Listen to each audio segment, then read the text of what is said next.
Hi, everybody. It's November 18, 2021. I can't keep up. I have bookmarked so many articles, videos on all of the issues that we face now. I can't keep up. I don't like it. I'm feeling very not quite right. And I think I'm posting these videos with me in it because I need connection. I need to feel less alone. Though, what's you ain't here, but it's bad. And I have never, only one time in my life have I cried a lot, and that was, I think, like 2014. Well, it lasted for about 2 years. No joke. It was every single day. Very uncharacteristic of me. But I realized that the life that I had, that I desperately tried to get back, or even just some pieces of it, in 2014, I realized it wasn't coming back. So it was hard to face that. But in just to briefly summarize, I realized that my life was over. Now, only people who have lost their life, everything in it, do they understand what that means. And unfortunately, a whole lot of people who don't understand what that means, they judge you. And I look at all of the destruction now, whether it's weather or destroying one's health, fires, flooding, getting fired, losing your income. There's a whole lot of methods that they are using. I understand how these people are feeling. And it's getting harder to watch. But I can't ignore. Because I now, that period of just being in tears every single day, that was grief. It was like the death of the life that I had known, knowing that it's not coming back, it's really dead. Hurt. A lot.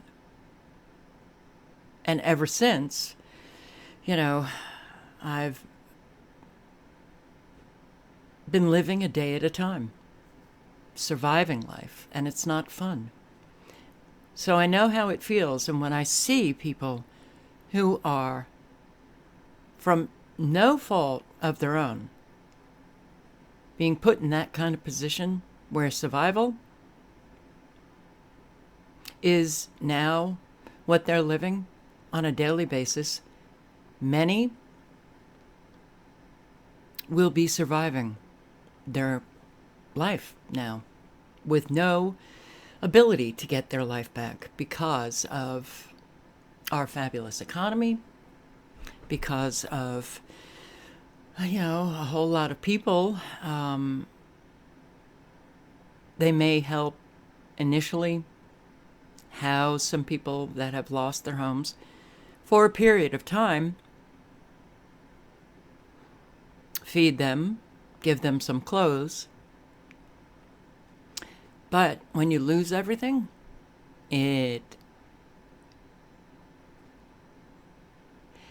well, the more you lose, the more help you need, and the less likely you're going to get that help. So, today I was watching some of these videos that I'm going to show you and brought to tears.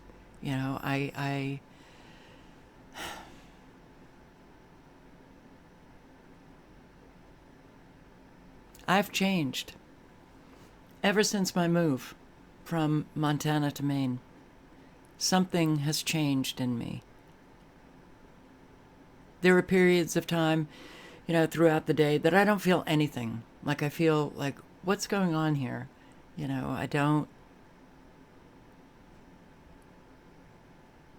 I feel almost cold to the suffering that I'm seeing. And that is not a good place to be. But then, it comes and goes throughout the day. Today, I've not been cold or indifferent, or I don't even have a word for it. But it's not me. It's something has definitely changed.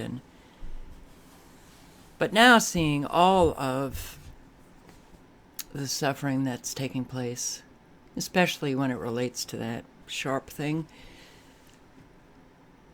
because that's how my life was destroyed, via medications put on the market, deemed as safe.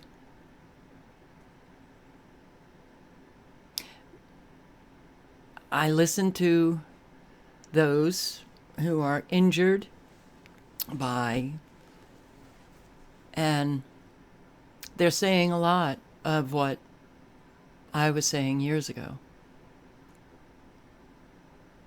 They can't get help.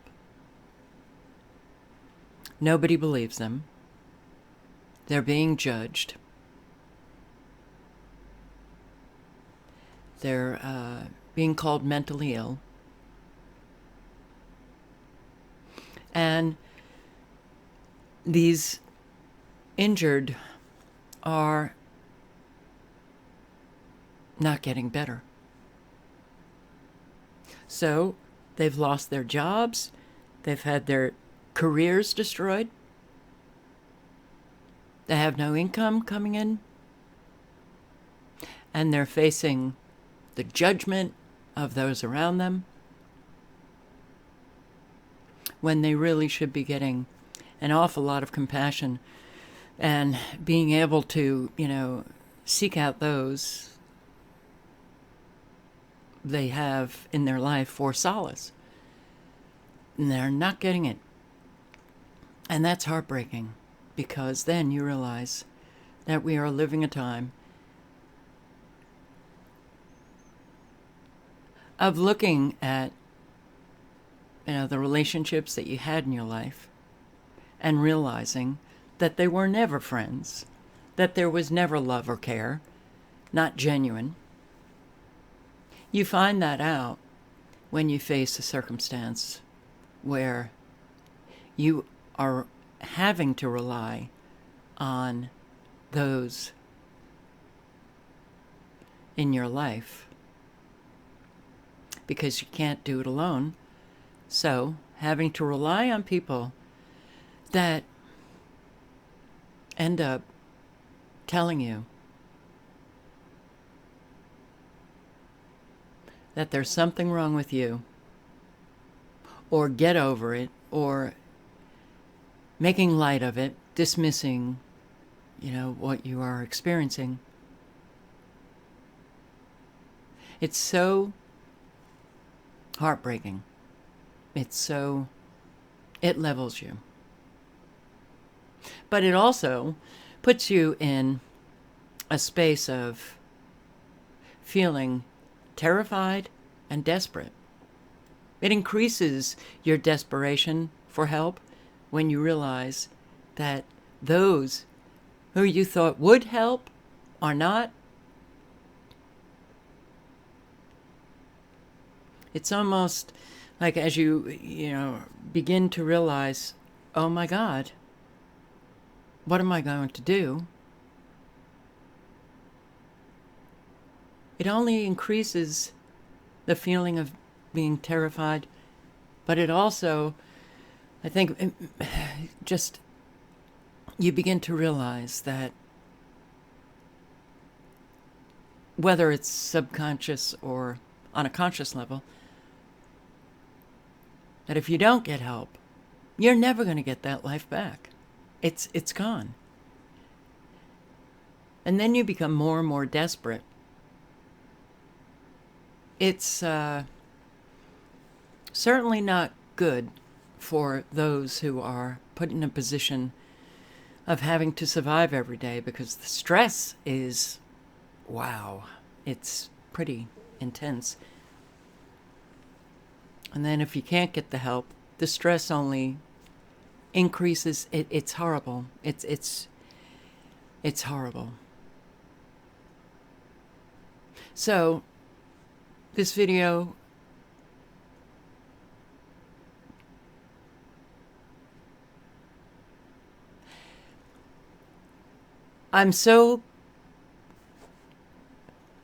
this is the weather, the flooding that has been taking place. And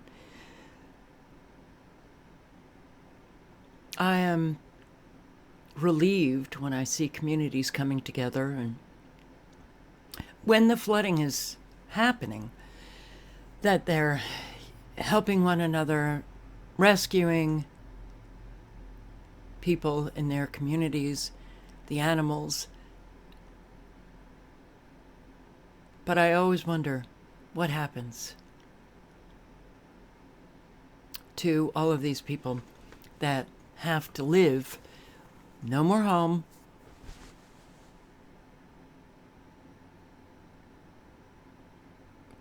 because over an extended period of time of needing help, less and less likely they will get it. And there's been a lot just in the last couple of days. I'll get to Washington, BC, British Columbia in Canada, Vancouver. Thousands without homes. And when you think about everything that, well, our economies have been, slowly destroyed over years, but just last year, how many people were, oh, well, you're not essential. You're just a worthless human being, and you don't get to work, so you don't get an income coming in, or businesses destroyed. And then you face, well, a lot of people in these areas faced the fires, surviving the fires, and then months later, now, not surviving the flooding. So many people have been brought to survival, but grateful that they have their own homes, grateful that they're still able to make it. And then they lose their homes.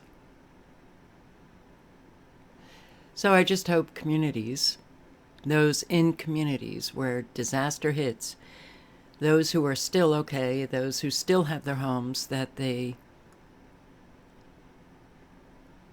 make the necessary changes to help for an extended period of time.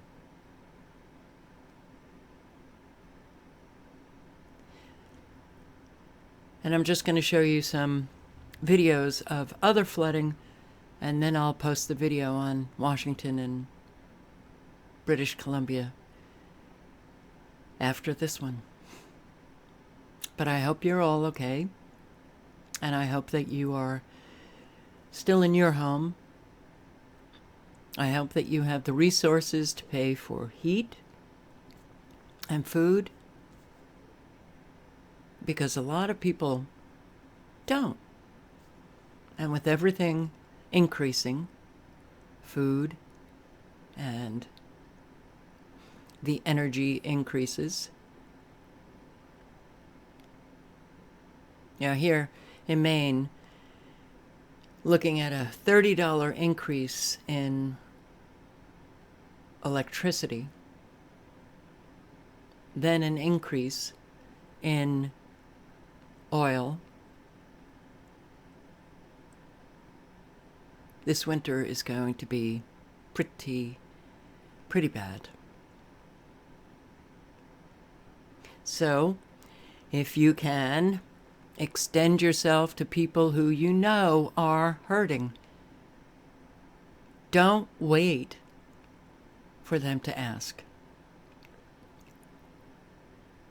Do what you can to help them. Be proactive in that area, because an awful lot of people, when they are brought down to living a whole new life without the resources, it's very hard for people to ask for help.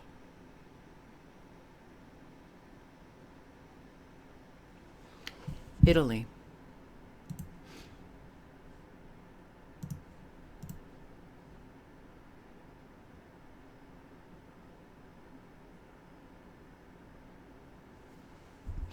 So, massive flooding in Sicily, Catalina, and it's been bad.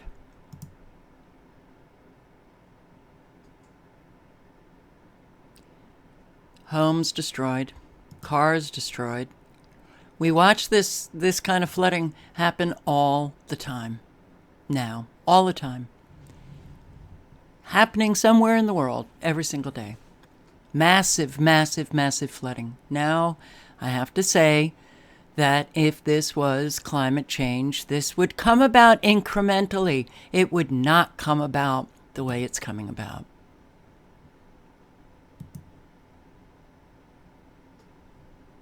It's...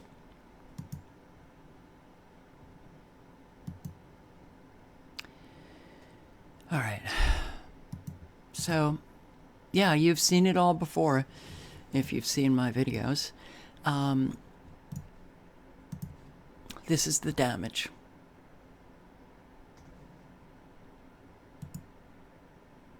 The damage.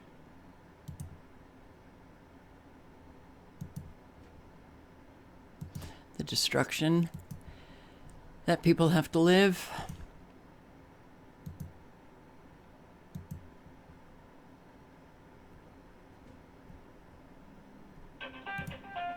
Hang on. So, you work hard. You work hard.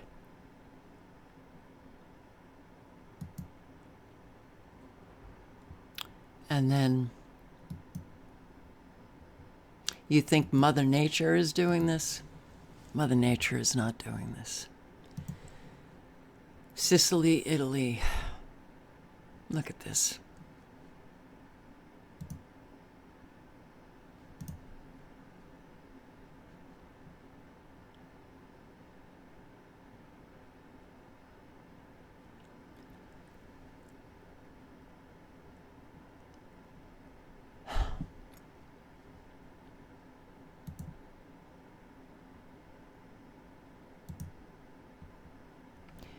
So,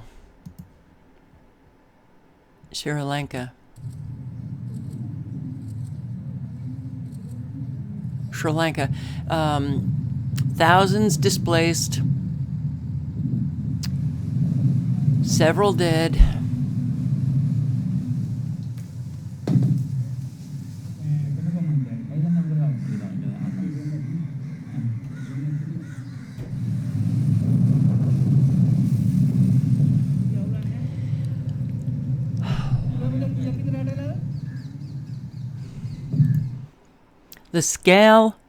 The scale of destruction is so massive. It's just hard to even... It's just overwhelmingly incomprehensible. Bosnia.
And the aftermath in Bosnia.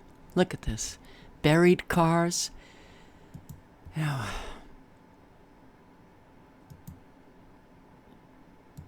so it's heartbreaking listening to those who are suffering this consequence. And man,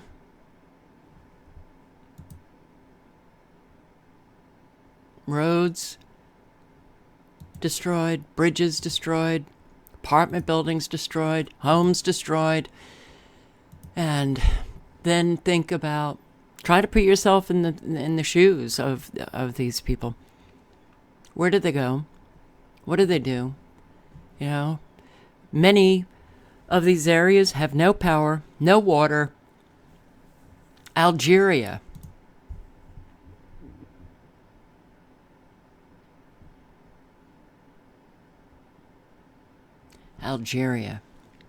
Yeah. Then, of course, you see the drainage. Oh, we had too much water and we can't handle it, so the drainage system can't handle it, so it just belts out all of this water. And I do believe that that's one of the methods that they are using, because we are seeing this all over the world with these massive floods, and we see water being pumped out. And you know, this climate change crap it's just going to get so loud, and people are going to be locked. Well, they're locking down people in India because of climate change now. And in fact, they're saying climate change is creating heart problems in newborns. You know, when the lying gets so obvious that it is lying, that's when I get really upset. Iraq.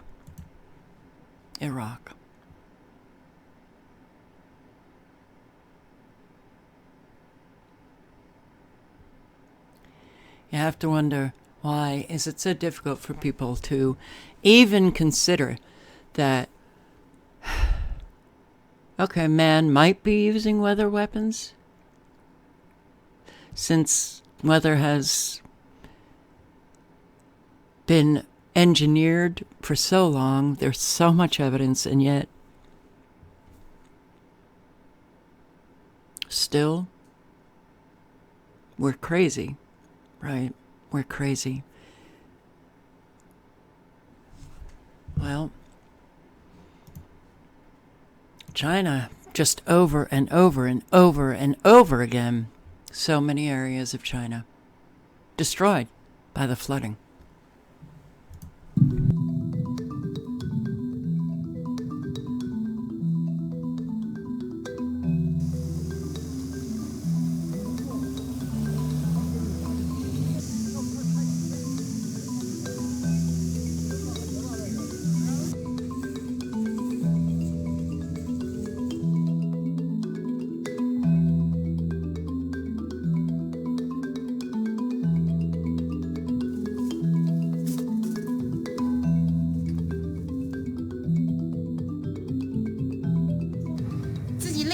我干1年了，投进这么多钱，没见1分钱回入，心就可难受了。一家人那个生活费呀，孩子的那个学费啊，全家的开销全部是指这个地的。这个没法说，就玉米收了一点，这个菜全部都坏了，没法说。哎。桌子里面都是种这一年一活，这一年一活，有的虫子都这带淤泥都淤都没有了。生活上我家牛们有啥法？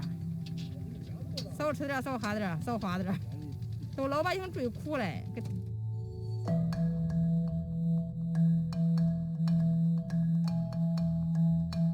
I think people are increasingly asking why has extreme weather events like this happen? What are the root causes? I think this is bringing the Chinese policymakers and the general public to a realization that we are indeed in a climate emergency. We are in an emergency, but it's not an emergency due to climate change. It's due to the fact that we are at war, and they are using weather as a weapon. The amount of farms that have been destroyed all over the world is just one big wow. Wow. Melbourne. They're now getting ready for another onslaught that we could see again Friday, Saturday and Sunday. Flash flooding is expected over Gippsland and the Ranges. Up to 125 millimetres expected over a 2-day spring soaking. We're also moving water rescue teams into Gippsland in the event that we see that onset of flash flooding. The city has been hit with 81 millimetres of rain in the first 11 days of November. The average rainfall for the whole month is 60 millimetres. But the real danger is in the wind and its unusual southeasterly direction.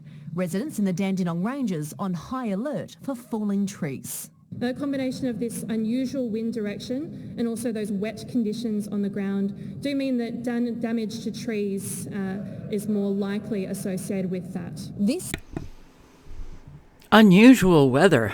Wind direction. Unusual wind direction. Taking down trees. Well, man can create that unusual wind direction. And if you listen to your mainstream media actors and actresses who they play the role of meteorologists. They will give out the clues that man is creating this, not climate change. Would climate change actually bring about hurricane winds now all over the place? Hurricane winds when it rains? Hurricane winds inland? Of course not. Would climate change create unusual wind directions? No. I wish people would begin to question what is going on. Victoria, this was like, this was dated November 11, and yeah, it's just nonstop.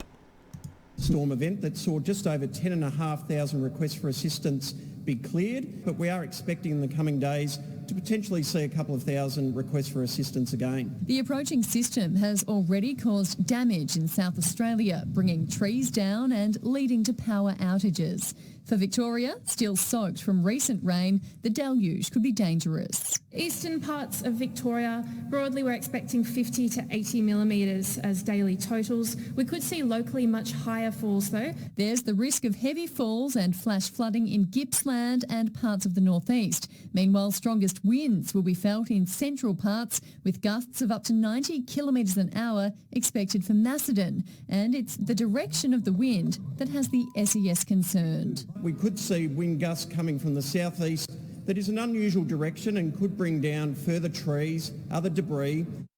Maddie's monitoring. Oh, don't you want to just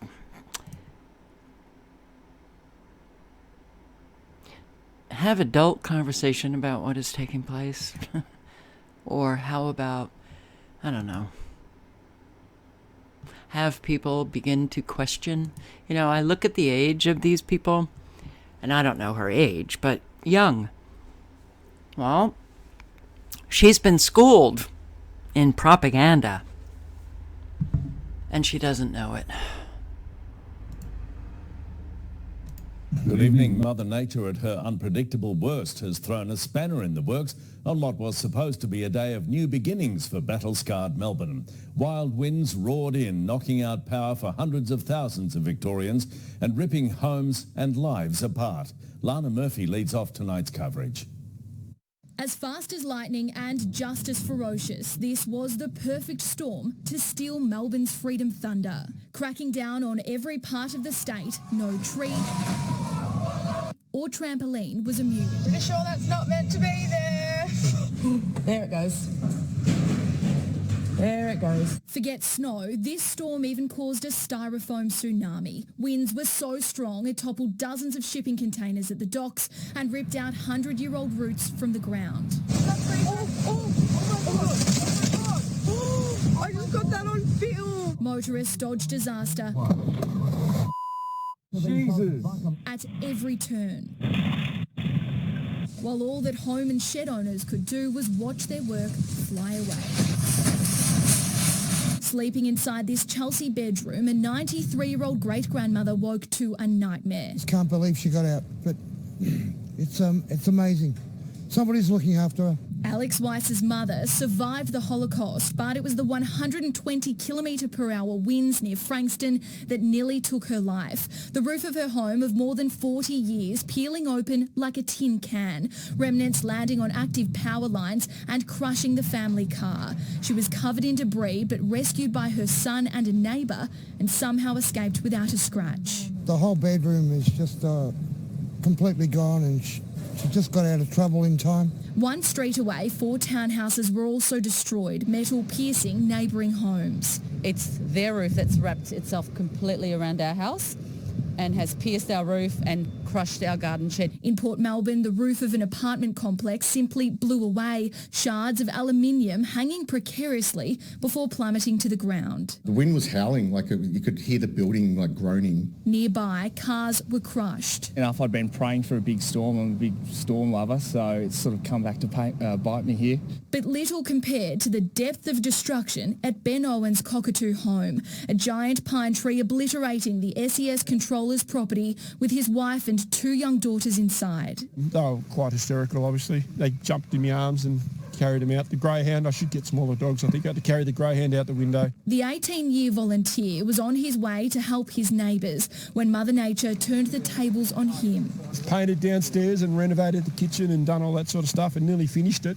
It was sort of like the last ISO project to keep us busy, and then there's a big-ass pine tree sitting on top of it now. His team and colleagues responding to more than 3,000 call-outs. 2,300 of those have related to trees coming down, and 490 have related to building damage. The helpline so in demand, it was ringing off the hook. Half of those calls are still outstanding. If you call that number, please be patient. The wild weather was widespread. It hit Ballarat, the Ballerine and Bendigo first, before wreaking havoc across Melbourne and the Mornington Peninsula, where Portsea recorded gusts of 135 km/h at 7:30am. The strongest gusts were near the Grampians at 143 km/h, but there was damage from Croydon to Cranbourne and Clyde, Eltham to Elwood, Rockbank and Melton. In Airport West, part of a roof gave way. Cars parked metres from the scene untouched. First the virus, earthquake a few weeks ago. Now this the wind doing this to the house. I don't know what could come next. But around the corner, these ones weren't so lucky. As 2 workers pulled into the car park, the front of their building collapsed. They were crushed by bricks while sitting in the driver's seat and largely escaped uninjured. The first weekend of tourism drowned out at Lake Eildon, docks giving way, boats thrashed in the elements. The wind is still intense. Intensity now settled, and authorities say in coming days will be right as rain. It's a really good time to get out and check around your property now as the conditions ease up over the weekend. I can't listen to these people. Oh boy. Okay, well, that's a lot. Did you notice any roots on any of the trees that you saw? Any roots on any of the trees that are coming down all over the place? No. No. Well, can't get to it. But I've done this over and over and over and over and over again. This took place in Philadelphia. This was October 30th. Stressful night for dozens of neighbors forced out of their apartments by floodwaters in Penns Grove. Authorities say the Delaware River spilled over its banks, causing water to seep into the Penn Village apartments on the 200 block of South Smith Avenue. By the time first responders arrived, the water was several feet deep inside the first floor apartments. Viewer video shows how high the water rose inside one of them. The Red Cross was called in and residents were transported to 2 separate hotels for the night while the water recedes.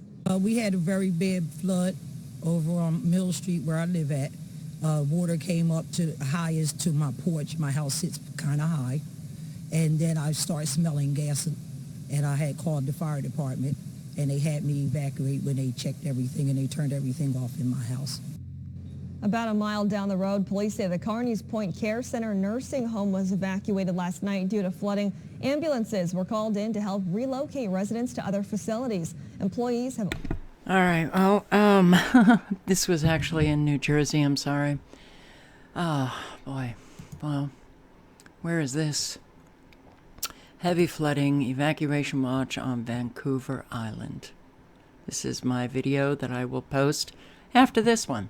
But here's just a brief prelude to the next video. Search and rescue volunteers enter the Englishman River, getting ready to evacuate those trapped by high water in a nearby trailer park. We gotta get down in there and see who's there. We have a number of residents. We don't know how many have already left or who's at work and how many are actually left in the park, so we have to check the whole thing. Volunteers have been to this area many times before for flooding. Heather Rathburn has also lived through it before. I don't know if any of us were really prepared for it to come this early in the year and to happen so rapidly. She says all was fine at the Pathfinders RV park at 6:30 this morning, but quickly after, the water had risen several feet. I grabbed my kayak and my dog and kayaked up the road as far as I could, and then went up to the paint store and sat in my car, and now I'm here. Rathburn is not sure when she'll be able to return. And Kim Johnson moved out of here a month ago, knowing the floods would likely be coming. He relocated to a resort in Ladysmith, but today that too is flooded. The river's quite high right behind us as well there, so. So where do you go next? Wherever. We'll go somewhere higher. Stay on our boat. It's in the water. Further north on Qualicum Beach, Dashwood firefighters are evacuating the Cedar Grove campground. There was a knock on my door, and it was the fire department saying that I had to leave and the water was this deep. Shelby Kirk had to flee only with what she was wearing. She's trusting in volunteers helping out at the emergency facility at the Qualicum Civic Center. The area's flooding was brought on by several days of heavy rains. We got upwards of maybe 125 to 230 millimeters of precipitation at our high elevation. Displaced residents are hoping the river's lower so they can get back to see how badly their units were damaged. Gordon Kirby. All right, well, what you just saw here, this taking place in Vancouver, this ain't nothing compared to what actually took place. Not that this didn't actually take place, but it's bad, really bad. Thousands have been affected in Washington and the Vancouver area, British Columbia, thousands. So many homes destroyed. People better start asking questions. It's a good idea to ask questions. Don't believe your authority figures. Don't believe your TV. Ask questions. We are at war. Man is using weather as a weapon. Okay.